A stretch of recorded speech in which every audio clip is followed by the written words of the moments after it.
Hello, welcome back to Bike Al. Today I am struggling with the fact I have arms. These bendy, fleshy grabbers have been by my side my whole life, and I've left them unnoticed and unappreciated. 270 million years ago, arms hadn't even been invented yet.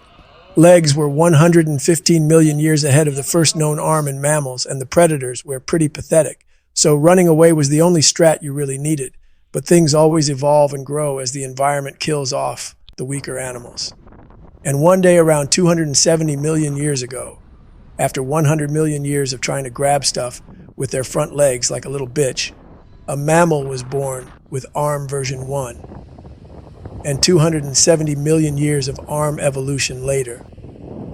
I am using my arms to make a video about arms.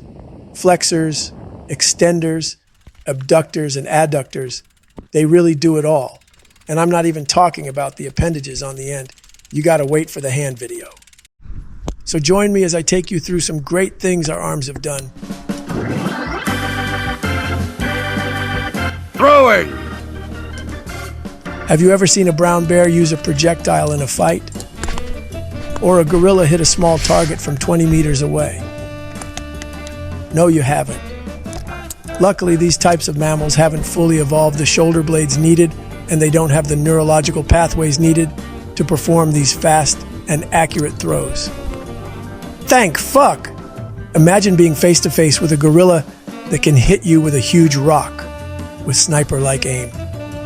The University of Chicago Press said, the fossil record indicates that anatomical adaptations for high-speed throwing in Homo first appeared about 2 million years ago. End quote. Our ability to throw well would have greatly helped us survive before our brains and fingers took over, using spears to catch fish or throwing rope to precisely where it needs to be. And now, 2 million years later, throwing has gone from a necessity to live and survive to something used for a bunch of things, including war, construction, a simple game of catch, or sports where athletes dedicate their whole being to throwing. In 2010, Aroldis Chapman of the Cincinnati Reds threw a baseball 105.8 miles an hour. And in 1996, Jan Jalesny threw a javelin 98.48 meters. There is something oddly soothing about throwing something. You get a release of stress as whatever you're throwing leaves your hand and hurtles through the air. Maybe we are connecting to our ancestors who felt that same feeling as they walked over to where their spear had landed and realized they had something to eat tonight. Big muscles! Ronnie Coleman had 24-inch biceps, that is 2 subway footlongs. He could curl 40 kilograms with ease. His triceps could move 81 kilograms like it was 30. The strength of his arms helped him move even greater weights in other lifts. A 277 kilogram bench press for 5 reps, or 333 kilogram shrug for 11. Our arms have the ability to get a bit freaky in the size department. Muscles pulling on bones attached by tendons, controlled by nothing but will. Whether you use steroids or just hard work is up to you. Having stronger arms either way just means having an easier life, a potentially more fun life, and a higher % chance of surviving injuries and threats. Most of us are all lucky to have the same ability to get stronger and grow. I think there is a Ronnie Coleman somewhere in everyone. But if it wasn't for our arms, pretty much all the above-the-waist exercises are null and void, and we wouldn't be able to do anything, let alone lift. Try doing a lat pull down without your arms, or a cable fly with no arms. If you have arms and you are able to use them, you only get one go-around. Get to know them and start using them. Climbing! Mount Everest is 8,849 meters tall. That's about 2,061 floors.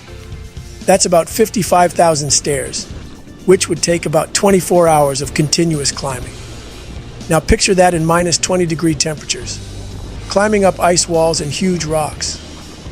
The Hillary Step was a 40-foot vertical rock face that was located on the southeast ridge before it was destroyed by an earthquake in 2015. 3,000-meter drops and unpredictable weather needs 100% faith in your arms, usability, and longevity. Your life in the hands of nothing but your arms.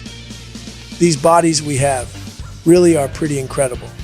And it's incredible that they go through that much hard work in the conditions Everest throws at them. Hugh McMillian from the University of Melbourne on an internet forum said, "The muscles of the forearms are small and capable of high volumes of work. They tend to take the longest to develop, but head to any rock climbing event. Climbing film festivals are good for this. And you'll notice how disproportionate most climbers' forearms are to the rest of their physique." End quote. In climbing, all the body is working hard, but it sounds to me like the arms are doing a lot of the work. Full 360-degree movement. Up, down, left, right, in, out, forward, backward. They can move pretty much anywhere. These arm things are really fucking handy. People have climbed this, and this, and this more. All thanks to arms. Well, I'm about to find out my bike is broken, so I'll wrap it up with some honorable mentions. Music, swimming, cooking, a nice warm hug, driving.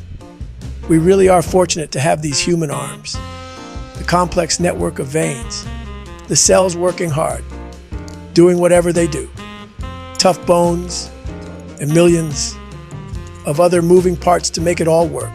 It is a biological masterpiece that allows for a great connection to this existence we live in, a gift from the universe to experience this wild ride of consciousness. If you are lucky enough to have arms, go use them for something. Bike Al out. Damn it.